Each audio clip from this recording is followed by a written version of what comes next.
নমস্কাৰ বন্ধু বান্ধৱীসকল, মই উষাকৰ হাজৰিকাই মোৰ চেনেলৰ অন্য এটি ভিডিঅ'লৈ সকলোকে স্বাগতম জনাইছোঁ। আজি মই আছোঁ এই ৰংঘৰ বাকৰিৰ সন্মুখত। সদৌ টাই আহোম ছাত্ৰ সন্থা আৰু ৰংপুৰবাসী ৰাইজৰ সহযোগত আজি ১ বহাগৰ দিনা এয়া ৰঙালী বিহু উদযাপন কৰিবলৈ লোৱা হৈছে ৰংঘৰৰ বাকৰিত। এই ৰংঘৰৰ বাকৰিত আজি পদূলিমুখ উদুলি মুদলি হৈছে। খন্তেক সময়ৰ পাছতে ইয়াত শোভাযাত্ৰা দেখিবলৈ পোৱা হ'ব। এই শোভাযাত্ৰা আৰম্ভ হ'ব তলাতল ঘৰৰ পৰা স্বৰ্গদেউৰ সৈতে আৰু হাতীৰে শোভাযাত্ৰা দেখিবলৈ পোৱা যাব। ভিডিঅ'টোত মই সকলোখিনি দেখুৱাবলৈ চেষ্টা কৰিম। এয়া ৰংঘৰৰ প্ৰাংগণত আমি আহি উপস্থিত হৈছোঁ। মোৰ লগত আহিছে মোৰ ভাগিন চাই দিয়া অকণমান। আপোনালোকক ভিডিঅ'টো সবিশেষ দেখাই থাকিম, শেষলৈকে চাই থাকিব।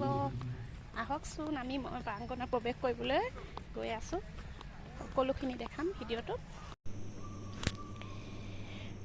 ৰংঘৰটো শিৱসাগৰ নগৰৰ মাজমজিয়াৰ পৰা ৩ কিলোমিটাৰ দূৰত্বত নিৰ্মাণ কৰোৱা হৈছিল। স্বৰ্গদেউ প্ৰমত্ত সিংহৰ দিনতে ১৭৪৪ খ্ৰীষ্টাব্দৰ পৰা ৫১ খ্ৰীষ্টাব্দৰ ভিতৰত ইয়াৰ নিৰ্মাণৰ কাম সম্পূৰ্ণ হৈছিল। এছিয়াৰ প্ৰথমটো পেভিলিয়ন হিচাপে পৰিগণিত হৈছে এই ৰংঘৰটো। যিহেতু আগৰ দিনত আহোম স্বৰ্গদেউসকলৰ ৰাজবিষয়াসকলে বিশেষকৈ এই ৰঙালী বিহুৰ দিনতে আমোদ প্ৰমোদৰ কাৰণে বিভিন্ন ধৰণৰ ম'হ যুঁজ, হেন যুঁজ আদি ওপৰৰ পৰা প্ৰত্যক্ষ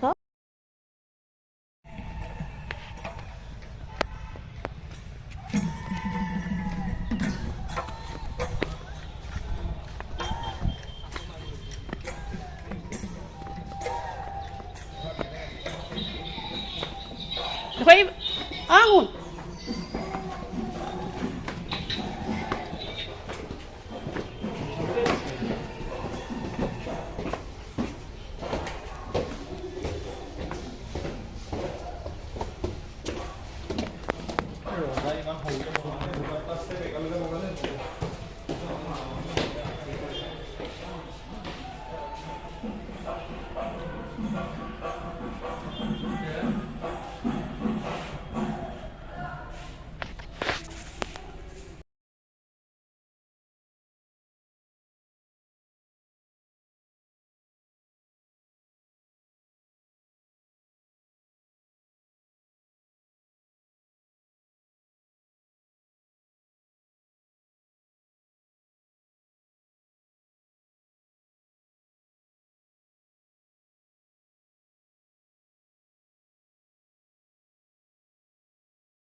প্ৰৱেশ কৰিবহি আৰু স্বৰ্গদেউ ৰংঘৰ বাকৰিত প্ৰৱেশ কৰাৰ লগে লগে ঐতিহাসিক ৰংঘৰ বাকৰিত বিহু, এই বিহুৱে হৈ পৰিল অসমীয়া জাতি গঠন প্ৰক্ৰিয়াৰ বাটকটীয়া আৰু অসমৰ প্ৰতিটো জাতি জনগোষ্ঠী হিয়াৰ আমঠু।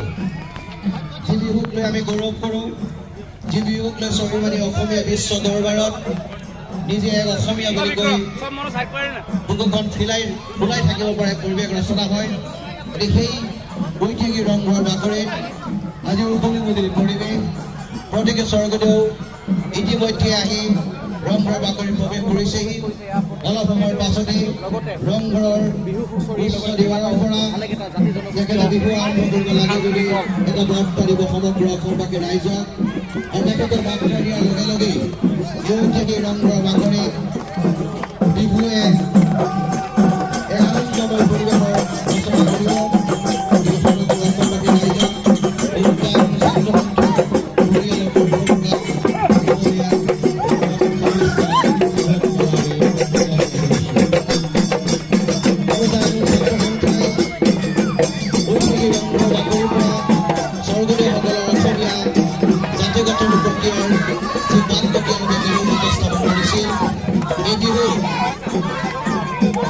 He বিহুৰ অকল ৫৫টা আহোম ছাত্ৰ সন্থাই জন্ম লগ্নৰ পৰা গঢ়ি আছে আৰু এতিয়া ৰংঘৰ বাকৰি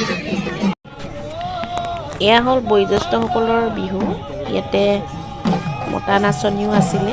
মই অকণমানকৈ ভিডিঅ'টো পোহৰ ৰ'দত কৰিবলৈ চেষ্টা কৰিছিলোঁ আৰু বহুতো কাৰ্যসূচী আছিলে। ইমান সময় মই ৰখি নাথাকিলোঁ যিহেতু।